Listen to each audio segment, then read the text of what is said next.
الحمدللہ رب العالمین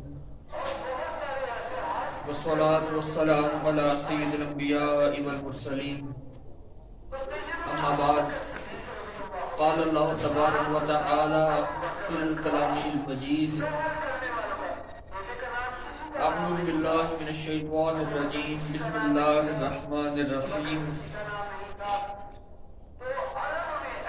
ثانی اثنین اذ ہما فی الغار صدق اللہ العظیم وصدق رسولہ النبی الجواد الکریم الامین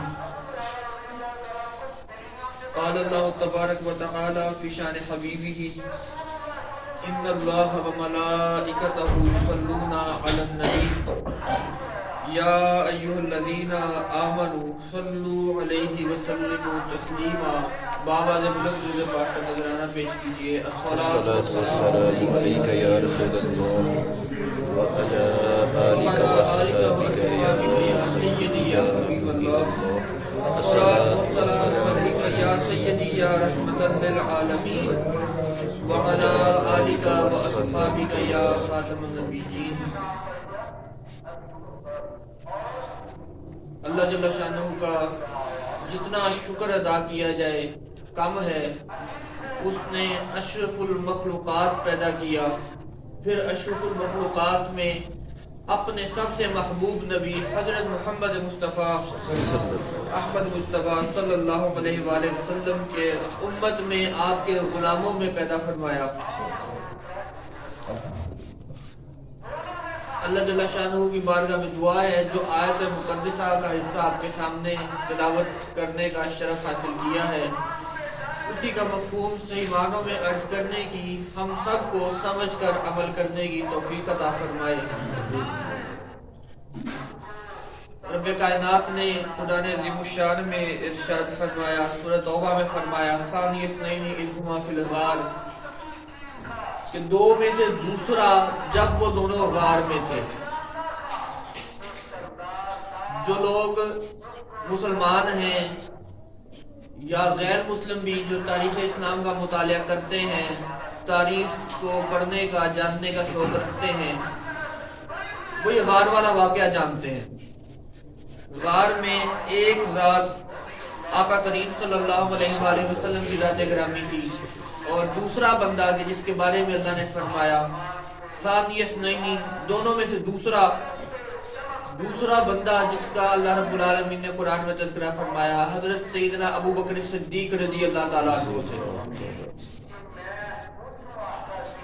آقا کریم صلی اللہ علیہ وآلہ وسلم کی امت میں اگر رسول پاک صلی اللہ علیہ وآلہ وسلم کسی سے بے انتہا محبت فرمایا کرتے تھے، کسی شخص کو ہمیشہ اپنے ساتھ رکھا کرتے تھے، حضرت سیدنا ابو بکر صدیق رضی اللہ تعالیٰ عنہ کا نام آتا ہے۔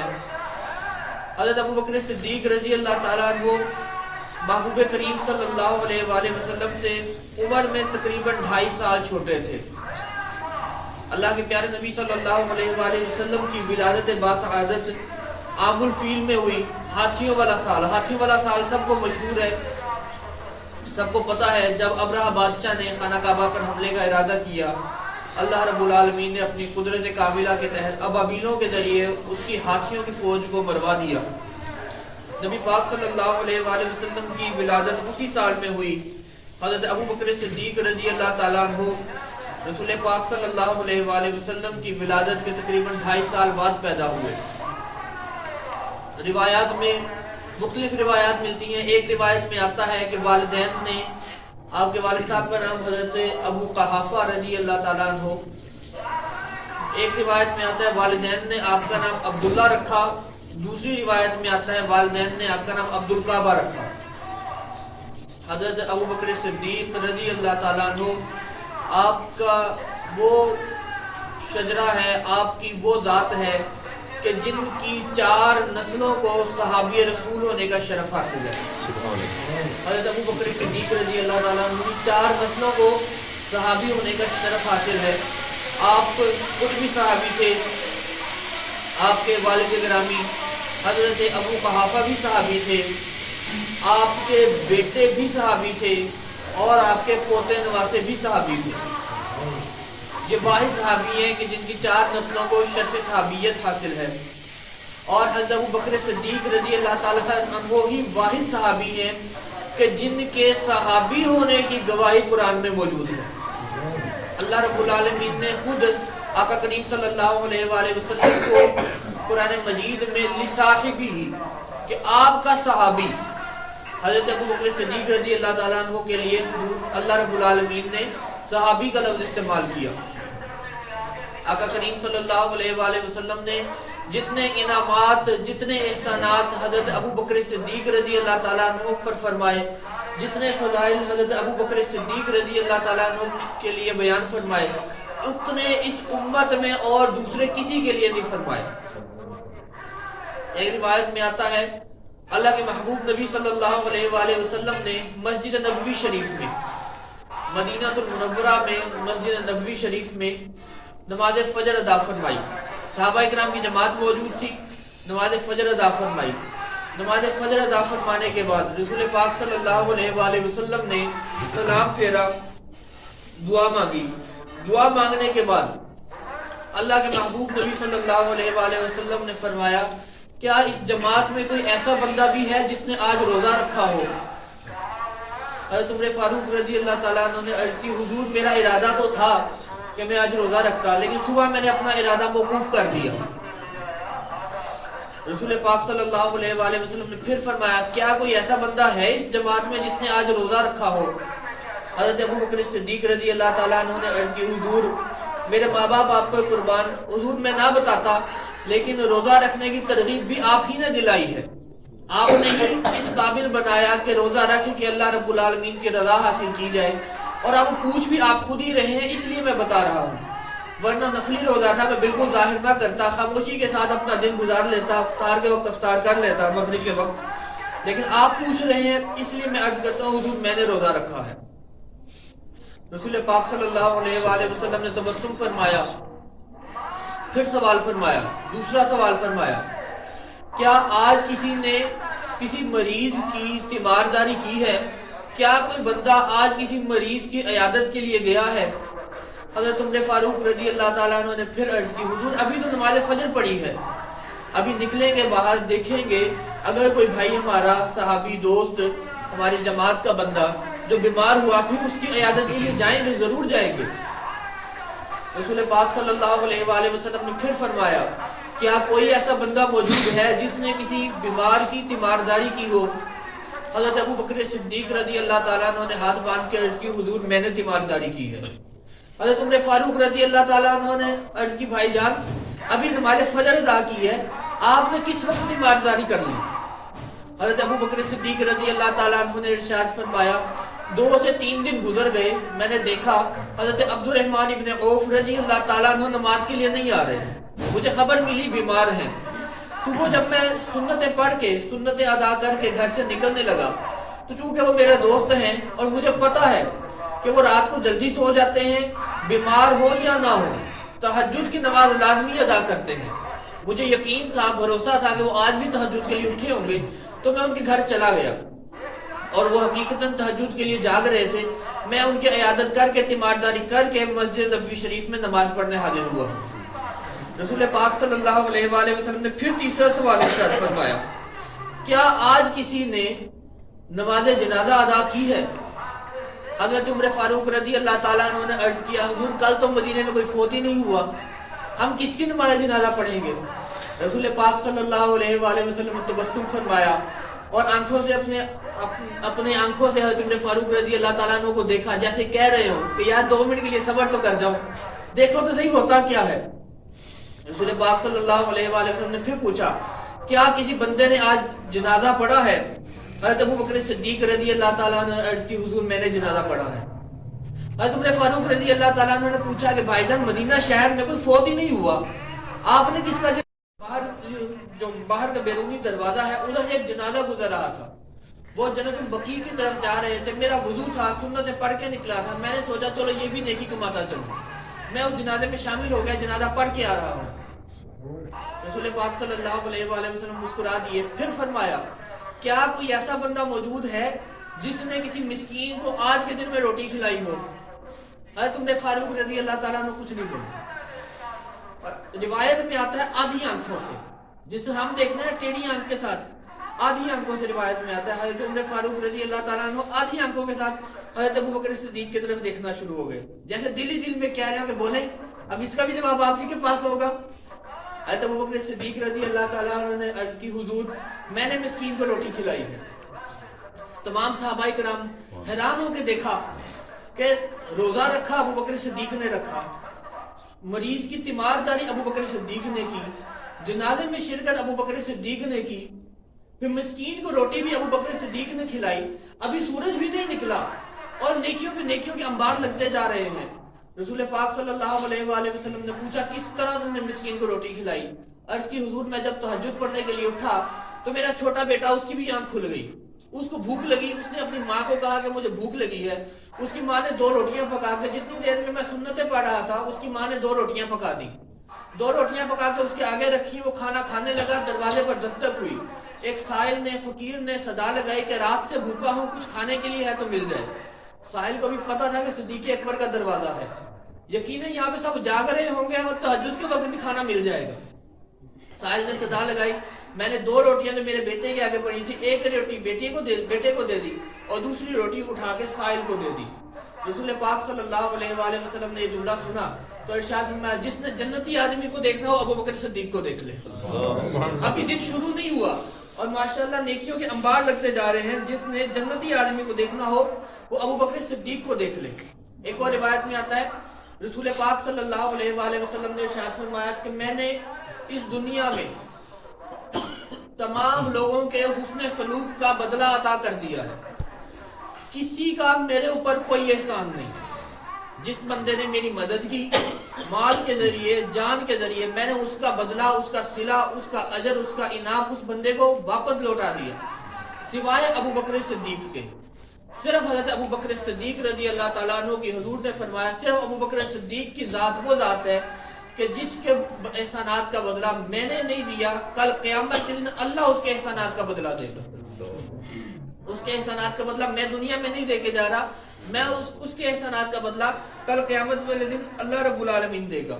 ایک خاتون نبی پاک صلی اللہ علیہ وآلہ وسلم کی بارگاہ میں حاضر ہوئی، کوئی سوال عرض کیا، رسول پاک صلی اللہ علیہ وآلہ وسلم نے اس کا جواب دیا. وہ خاتون جانے لگی، جاتے جاتے مڑی، کہنے لگی حضور اگر میں دوبارہ مجھے کسی مسئلے کی ضرورت پڑے، مجھے کسی کام کی ضرورت پڑے، کچھ مسئلہ وغیرہ پوچھنا ہو تو حضور میں آپ کے پاس آ جاؤں؟ حضور نے فرمایا ہاں تم میرے پاس آ جاؤ. عرض کی حضور اگر میں آپ کے پاس آؤں اور آپ نہ موجود ہوں تو محبوب کریم صلی اللہ علیہ وآلہ وسلم نے ارشاد فرمایا اگر تم دوبارہ آؤ مجھے میری مسجد میں نہ پاؤ تو میری جگہ پر ابو بکر صدیق یہاں موجود ہوں گے، وہ تمہاری رہنمائی کریں گے. رسول پاک صلی اللہ علیہ وآلہ وسلم نے اپنے بعد امت کی رہنمائی کے لیے جس کو مقرر فرمایا حضرت ابو بکر صدیق رضی اللہ تعالیٰ عنہ کی ذات ہے. معراج کی رات آپ کا ایک لقب صدیق ہے اور ایک لقب عتیق بھی ہے. رسول پاک صلی اللہ علیہ وآلہ وسلم جب معراج کی رات واپس تشریف لائے، اللہ رب العالمین کی زیارت کر کے، مسجد حرام سے مسجد اقصی بیت المقدس تک سیر کر کے، جنت اور دوزخ کے تمام معاملات کو دیکھ کر جب واپس تشریف لائے، صبح کے وقت صحابہ اکرام کو اکٹھا کیا، بیان کرنا شروع کیا. جن کفار کو پتہ چلا انہوں نے مذاق اڑانا شروع کر دیا، بے ادبیاں شروع کر دی، گستاخیاں شروع کر دی، بے باکیاں شروع کر دی. کچھ لوگ جو کچے ذہن کے تھے، نئے نئے مسلمان ہوئے تھے، جب انہیں ان معاملات کا خبر ہوئی، ان معاملات کا پتہ چلا، وہ بھی دین اسلام سے پھر گئے، منکر ہو گئے. ابو جہل جس وقت اسی بات کا پتہ چلا رسول پاک صلی اللہ علیہ وآلہ وسلم کے پاس پہنچا، آپ کی بارگاہ میں گیا، کہنے لگا یا محمد بن عبداللہ صلی اللہ علیہ وآلہ وسلم، میں نے سنا ہے کہ آپ نے راتوں رات مسجد حرام خانہ کعبہ سے لے کے بیت المقدس تک کا سفر کیا ہے. رسول پاک صلی اللہ علیہ وآلہ وسلم نے فرمایا ہاں میں نے کیا ہے. پھر آپ نے آسمانوں کی بھی سیر کی ہے؟ ہاں میں نے کی ہے. پھر کہنے لگا آپ نے اللہ رب العالمین سے ملاقات کر کے جنت دوزخ دیکھ کر واپس آ گئے ہیں؟ رسول پاک صلی اللہ علیہ وآلہ وسلم نے ارشاد فرمایا ہاں میں نے یہ سارے معاملات دیکھے ہیں، یہ دیکھ کر میں واپس آیا ہوں. رات کے مختصر سے حصے میں یہ تمام معاملات دیکھ کر واپس آیا ہوں. جس وقت ابو جہل چونکہ وہ دشمن تھا، کافر تھا، دشمن کو تو بہانہ چاہیے ہوتا ہے، اس کو بہانہ مل گیا. اس کو پتا تھا کہ رسول پاک صلی اللہ علیہ وآلہ وسلم کا دانا ہاتھ حضرت سیدنا ابو بکر صدیق رضی اللہ تعالیٰ عنہ ہے. سیدھا حضرت ابو بکر صدیق کے پاس پہنچا, جا کے کہنے لگا اے ابو بکر, اگر آپ کو خبر ملے کہ کوئی بندہ اس طرح کا دعویٰ کرتا ہے کہ میں رات کے مختصر سے حصے میں مسجد الحرام سے مسجد اقصیٰ تک کا سفر کیا, آسمانوں کی سیر کی, جنت دوزخ کو دیکھ کر آیا, تو آپ اس کے بارے میں کیا کہیں گے؟ حضرت ابو بکر صدیق رضی اللہ تعالیٰ عنہ نے ارشاد فرمایا یہ دعویٰ کیا کس نے ہے؟ پہلے بتاؤ یہ دعویٰ کیا کس نے ہے؟ ابو جہل فوراً بولا یہ دعویٰ آپ کے دوست نے کیا ہے. وہ جو کہتے ہیں کہ میں اللہ کا آخری نبی ہوں, ایک اللہ وحدہ لا شریک ہے, ایک ہی معبود ہے, اس کی عبادت کی جائے, انہوں نے یہ دعویٰ کیا ہے. حضرت ابو بکر صدیق رضی اللہ تعالیٰ عنہ نے ارشاد فرمایا اگر حضور نے یہ دعویٰ کیا ہے تو یقیناً سچا دعویٰ کیا ہے. حضور کے علاوہ کوئی بندہ کہتا نا تو میں کہہ سکتا تھا کہ اس طرح کیسے ممکن ہو سکتا ہے, لیکن اگر حضور نے یہ دعویٰ کیا ہے تو یقیناً سچا دعویٰ کیا ہے. حضور نے جو فرمایا سچا فرمایا ہے. فوراً جب اس معاملے کی خبر رسول پاک صلی اللہ علیہ وآلہ وسلم کو پہنچی, جبریل امین حاضر ہوئے, آگے عرض کرنے لگی اے اللہ کے حبیب, اللہ فرماتا ہے کہ آپ کا دوست صدیق ہے, آپ کا دوست سچا ہے. یہ صدیق کا لقب اللہ رب العالمین نے ابو بکر صدیق رضی اللہ تعالیٰ عنہ کو عطا فرمایا. ایک اور لقب آپ کا عتیق ہے. نبی پاک صلی اللہ علیہ وآلہ وسلم نے ارشاد فرمایا انت عتیق اللہ من النار, یہ میرا جو دوست ہے یہ جہنم کی آگ سے آزاد ہے اللہ کی طرف سے. جہنم کی آگ اس کو نہیں چھو سکتی, جہنم کی آگ اس کو نہیں دہکا سکتی, جہنم کی آگ اس کے پاس بھی نہیں آ سکتی. اللہ کی طرف سے اللہ رب العالمین نے حضرت ابو بکر صدیق رضی اللہ تعالیٰ عنہ کو جہنم سے آزادی کا پروانہ عطا فرما دیا ہے. ایک مرتبہ غار کا واقعہ بھی مشہور ہے, بے شمار واقعات ہیں کہ جو حضرت ابو بکر صدیق رضی اللہ تعالیٰ عنہ کے اور نبی اکرم صلی اللہ علیہ وآلہ وسلم کے مابین واقعات, حضور پاک صلی اللہ علیہ وآلہ وسلم کے ساتھ محبت, عقیدت, عشق حضرت ابو بکر صدیق رضی اللہ تعالیٰ عنہ کا جو ہے وہ تمام لوگوں کے سامنے ہے. رسول پاک صلی اللہ علیہ وآلہ وسلم نے حضرت ابو بکر صدیق رضی اللہ تعالیٰ عنہ کی حکمت, دانائی اور آپ کی محبت کو دیکھتے ہوئے ارشاد فرمایا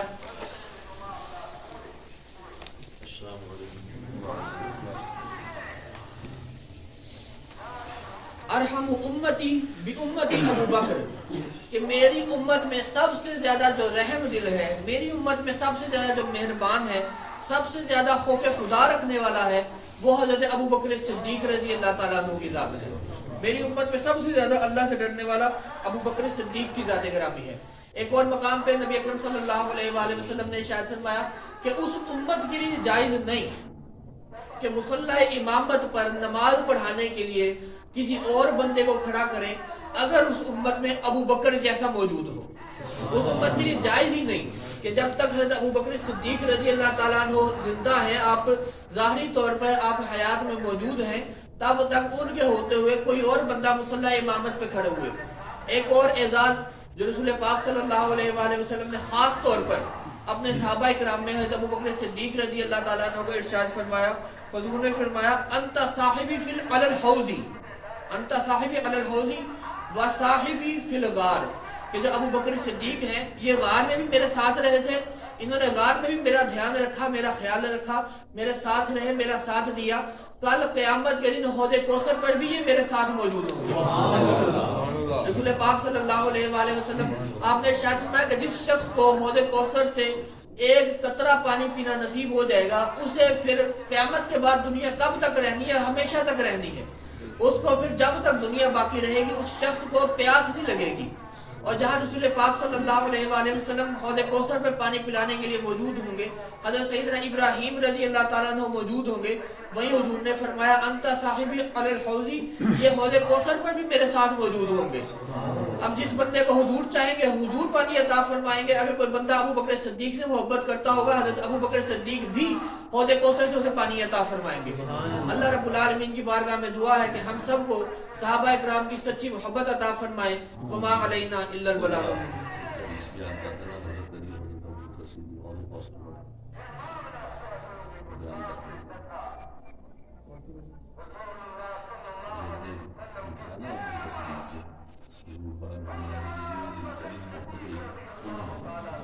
ایک مرتبہ آقا کریم صلی اللہ علیہ وآلہ وسلم کی محفل سے اٹھے, حضرت ابو بکر صدیق رضی اللہ تعالیٰ عنہ باہر تشریف لائے, حضرت علی المرتضیٰ کرم اللہ وجہ الکریم سے ملاقات ہو گئی. حضرت ابو بکر صدیق رضی اللہ تعالیٰ عنہ نے دیکھا, مسکرا پڑے. حضرت علی کرم اللہ وجہ الکریم نے پوچھا کہ بھائی جان کس چیز نے آپ کو مسکرانے میں مجبور کیا, کیا وجہ ہے, ہمیں بھی تو بتائیں. حضرت ابو بکر صدیق رضی اللہ تعالیٰ عنہ نے ارشاد فرمایا کہ میں ابھی رسول پاک صلی اللہ علیہ وآلہ وسلم کی بارگاہ سے اٹھتا ہوا آ رہا ہوں. رسول اکرم صلی اللہ علیہ وآلہ وسلم نے ارشاد فرمایا کہ جنت کا پروانہ حوض کوثر سے ہوتے ہوئے پل صراط سے گزرنا پڑتا ہے. پل صراط سے جو گزرنا ہے وہ جہنم کے اوپر اندھیرے میں تاریکی میں ایک پل ہے. صراط کا مطلب ہوتا ہے سیدھا پل ہے, وہ کہاں پر ہے نظر نہیں آ رہا ہوگا بندے کو. اور روایات میں آتا ہے, حدیث مبارکہ میں آتا ہے, وہ بال سے زیادہ باریک اور تلوار سے زیادہ تیز دھار ہوگا. جو جہنمی ہوں گے, جو منافق ہوں گے, جو رسول پاک صلی اللہ علیہ وآلہ وسلم کے منکر ہوں گے, وہ اس کے اوپر سے کٹ کٹ کے گرتے جائیں گے. تو اس کے رسول اکرم صلی اللہ علیہ وآلہ وسلم نے ارشاد فرمایا کہ اس پل صراط سے گزرنے کے لیے جنت کا پروانہ چاہیے. جنت کا پروانہ صرف اس کو ملے گا, جنت کا پروانہ صرف اسی کے پاس ہوگا. پل صراط سے وہی سلامتی کے ساتھ گزر سکتا ہے کہ جس کے دل میں حضرت علی کرم اللہ وجہ الکریم کی محبت موجود ہوگی. اے علی, میں آپ کو دیکھ کے اس لیے مسکرایا ہوں. حضرت علی کرم اللہ وجہ الکریم نے عرض کی بھائی جان آپ نے یہ رسول پاک صلی اللہ علیہ وآلہ وسلم سے سنا, مجھے بھی رسول اکرم صلی اللہ علیہ وآلہ وسلم نے ارشاد فرمایا کہ اے علی, جنت تک جانے کا راستہ, پل صراط سے گزرنے کا پروانہ صرف اسی بندے کو دینا کہ جس کے ہاتھ, جس کے دل میں ابو بکر صدیق کی محبت موجود ہوگی. جس کے دل میں ابو بکر صدیق کی محبت نہیں موجود ہوگی اس کو جنت جانے کا پروانہ نہ دینا. حضرت سیدنا امام جعفر صادق رضی اللہ تعالیٰ عنہ کی بارگاہ میں کسی بندے نے حضرت ابو بکر صدیق رضی اللہ تعالیٰ عنہ کے بارے میں سوال کیا. آپ نے ارشاد فرمایا کہ وہ اللہ کے نبی کے بعد سب سے بڑے سچے تھے, وہ صدیق اکبر تھے, وہ سب سے بڑے سچے تھے. کوئی بندہ ذرا الٹی کھوپڑی کا تھا, اس کا دماغ تھوڑا سا خراب تھا, اس نے عرض کی حضور آپ بھی انہیں صدیق کہتے ہیں. حضرت امام جعفر صادق رضی اللہ تعالیٰ عنہ نے ارشاد فرمایا کہ جو ابو بکر کو صدیق نہیں مانتا وہ دنیا کا سب سے بڑا خود جھوٹا ہے. جو ابو بکر کو صدیق نہ مانے وہ خود جھوٹا ہے. اللہ کی بارگاہ میں دعا ہے ہم سب کو صحابہ کرام کی سچی محبت عطا فرمائے. وما علینا الا البلاغ.